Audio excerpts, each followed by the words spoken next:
j'espère que vous allez bien. Moi je vais super bien. Aujourd'hui nous allons parler de la première étape pour postuler la bourse chinoise. Malgré mes multiples vidéos sur la chaîne, il y a les abonnés qui viennent me demander Queenie Shine, comment faire pour postuler? Je suis restée réfléchie, j'ai dit mais qu'est-ce qui dérange mes gens là? Alors j'ai décidé de vous partager la première étape. Pour quelqu'un qui n'a jamais postulé, ça peut paraître compliqué. Donc la vidéo d'aujourd'hui c'est d'une manière théorique, mais quand vous allez vouloir postuler, je vous recommande de suivre la vidéo et noter les différentes étapes. Je pense que vous allez vous en sortir. J'ai structuré la vidéo en 3 parties: les prérequis quand tu veux postuler une bourse chinoise, ensuite la création de compte et enfin l'importance du système. Donc notre vidéo est structurée en 3 parties et c'est centré sur la première étape pour lancer ta procédure de bourse. Premièrement, quels sont les prérequis quand tu veux postuler la bourse en Chine? Déjà, tu sais qu'il y a plusieurs types de bourses, n'est-ce pas? Dans d'autres vidéos, je t'ai déjà parlé de différents types de bourses. Je t'ai parlé des critères d'éligibilité. Ici, on sait déjà qu'on est éligible pour obtenir une bourse chinoise. On connaît les différents types de bourses. On connaît notre filière. On connaît l'université, on a même le site de l'université et on veut lancer notre procédure. Donc quelle est la bourse que tu veux? Tu veux la bourse de CSC, la bourse de Confucius, provincial, président? Quelle est la bourse que tu veux? Mais je sais que vous voulez la bourse de CSC. Est-ce que tout le monde peut alors avoir la bourse de CSC? Dites-moi, je ne pense pas. Ensuite, quelle est l'école où tu veux postuler? Tu sais déjà, ça ce sont les prérequis. Maintenant, tu as déjà les sites. Tu as le site de CSC, tu as le site de Confucius, tu as le site même de l'école qui t'intéresse. Aussi, tu sais déjà que pour postuler en Chine, il y a 3 méthodes. La première méthode, c'est la demande en ligne. Oui, c'est de soumettre tes documents en ligne. La deuxième méthode aussi, c'est en ligne. Mais là, tu vas plutôt compresser ton dossier, puis envoyer par email. Et enfin, troisième méthode, c'est de faire le dépôt de ton dossier. Donc, tu peux aller à l'école, dans cette école en présentiel si tu es en Chine, déposer ton dossier en papier ou bien expédier tout simplement tes documents à l'adresse où l'école va t'indiquer. Donc, voici les 3 méthodes pour postuler la bourse chinoise. Il y a des écoles qui vont te demander de postuler en ligne et de les expédier les documents en papier, ou bien tu vas seulement t'arrêter à la demande en ligne. Ça, ce sont les prérequis, ce qu'il faut déjà connaître avant de postuler pour les personnes qui tombent pour une première fois sur ma chaîne. Mais je vous recommande d'aller regarder d'autres vidéos. La deuxième partie de notre vidéo, c'est la création du compte. Je pense que cette partie aussi vous paraît un peu compliquée, oui, parce que si vous revenez régulièrement me demander comment on postule, c'est que vous n'avez pas peut-être compris la première étape. Ce qu'il faut savoir, c'est que pour faire la demande de bourse chinoise, il faudra d'abord créer un compte. Où vas-tu créer ce compte? Tu vas créer ce compte soit sur le site de CSC si tu veux la bourse de CSC, soit sur le site de Confucius si tu veux la bourse de Confucius, ou bien soit sur le site des universités tout simplement si tu veux peut-être la bourse de président ou bien provincial. Donc voilà, voici la première étape, la création du compte. Et je suis sûre que tu te demandes comment créer donc ce compte. Ne t'inquiète pas. La deuxième partie est centrée sur les différentes étapes de la création du compte. Parce que si tu ne crées pas un compte, tu ne peux pas soumettre tes documents. Quand tu vas finir de faire ton dossier, où vas-tu soumettre tes documents? Tu dois soumettre tes documents en ligne. Et pour cela, il faut créer un compte. Un compte qui a tes informations, un compte personnalisé parce qu'il y a plusieurs candidats. Tu ne vas pas juste entrer sur le site et commencer à faire des choses. Non, il faut créer un compte. Qu'est-ce qu'il faut pour la création d'un compte? Il faut connaître le site, j'insiste. Le site, c'est sur le site que tu dois créer le compte. Ensuite, il te faut une adresse email valide. Pourquoi il te faut une adresse email valide? Parce que tu vas activer ce compte dans ton adresse email. Et pour suivre ta procédure, il te faut aussi avoir une adresse email valide tout simplement. À tout moment, l'école peut te contacter s'il y a un souci à travers ton adresse email. Et enfin, il te faut le passeport. Donc, dans cette partie, ce qu'il faut retenir, c'est quoi? Pour la création du compte, il me faut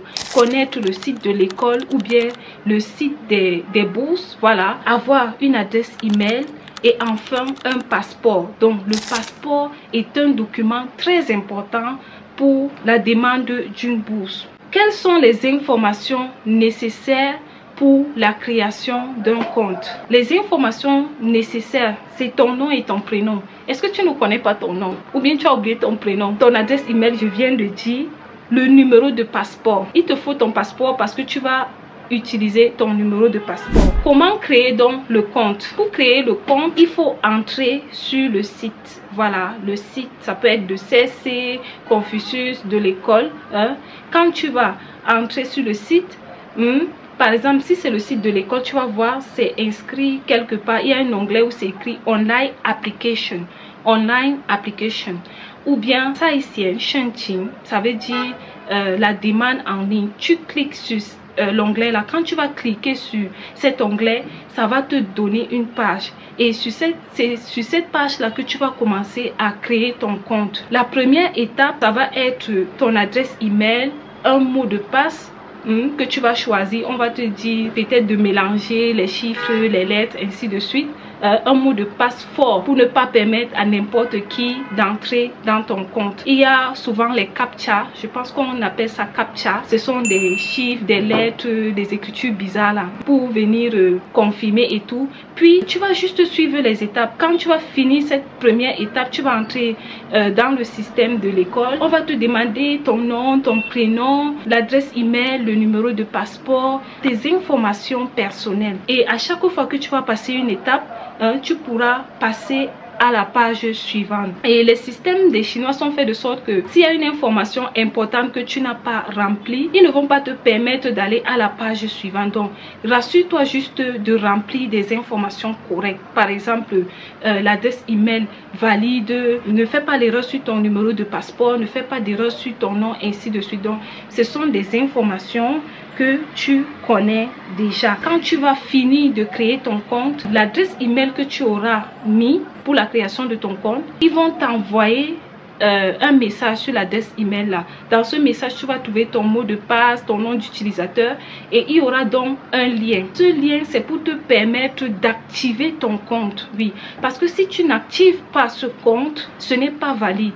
C'est après avoir activé ce compte que tu pourras donc commencer à postuler la bourse. Oui, donc si tu entres dans ton adresse email, tu peux activer ce compte, c'est bon, tu as déjà créé ton compte sur ce site. Tu peux donc commencer à soumettre tes documents. Vous comprenez? L'activation du compte nécessite juste de cliquer sur le lien qu'on va t'envoyer dans ton adresse email. Dès que tu cliques, c'est bon, tu as créé ton compte et là tu peux commencer à soumettre tes documents. Donc en d'autres termes, tu peux commencer à postuler.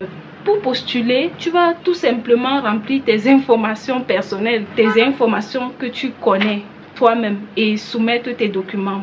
Donc télécharger tes documents puis appuyer sur soumettre, c'est bon. Maintenant on va parler de l'importance de ce système là. Oui, quand vous postulez, remplissez bien vos informations. Oui, quelle est l'importance de ce système? Ce compte que tu vas créer, ce compte te permet déjà de postuler, parce que si tu ne fais pas cette première étape, tu ne pourras pas postuler. Donc ce compte te permet de commencer ta procédure. Ensuite, tu as déjà un système dans cette université. Donc après l'admission, tu vas te rendre compte que l'université a déjà tes informations. Tout ce qu'on va faire, c'est de te donner un numéro matricule quand tu arrives ici. Donc ils auront déjà les informations que tu les as fournies. C'est ton système. Ils vont juste te donner un numéro matricule. Voilà. Et aussi, c'est très important de bien remplir tes informations parce que ça va te suivre pendant tout ton parcours. N'ayez pas peur de postuler aussi de vous-même, même si vous cherchez de l'aide. N'ayez pas peur de postuler de vous-même, de comprendre tout ce que je partage avec vous sur cette chaîne. Parce que quand vous allez arriver ici, on va vous renvoyer régulièrement dans votre système et tout. Parce que quand vous allez arriver, vous devez faire le choix des cours. Et le choix des cours, c'est dans votre système. Donc, on va juste vous envoyer un lien. Vous allez entrer, vous allez faire le choix des cours. Le système aussi te permet de connaître tes notes. Quand tu vas arriver ici, tu vas faire des examens pour passer à la classe supérieure. Après ces examens, pour connaître tes notes, tu devras entrer dans ton système, tu vois. Donc, tu devras entrer dans ton système pour connaître tes notes. Personne ne va venir te dire que, oh, tu as eu telle note. Non, ton système te permet de soumettre tes travaux. Surtout quand vous allez commencer à rédiger les mémoires. Je vais parler des différentes étapes des mémoires. Qui est la revue de littérature, la vérification à mi-parcours, la pré-soutenance, la soutenance. Donc, sachez que à chaque fois que vous allez faire un travail de mémoire, vous allez soumettre ce travail dans votre système. Ce travail sera approuvé par votre superviseur. Donc, voici l'importance du système et la première étape de la demande de bourse. Les amis, n'ayez pas peur. Vous êtes des étudiants intelligents, hein? Des étudiants vaillants. N'ayez pas peur. J'espère que vous avez bien compris cette partie. Je sais que c'est théorique, mais si vous regardez la vidéo peut-être plus d'une fois, vous allez comprendre chaque étape et surtout noter. Si vous avez des questions, n'hésitez pas à me poser dans les commentaires. Tant que vous êtes courtois, moi j'ai pas de problème, hein? Tant que vous êtes courtois, j'ai pas de problème pour vous répondre. Si je ne te réponds pas, peut-être ton message est bizarre ou bien j'ai oublié, sinon je réponds toujours à vos messages. Si vous avez aimé, n'hésitez pas à liker, commenter, partager. On se retrouve à la prochaine. Bisous.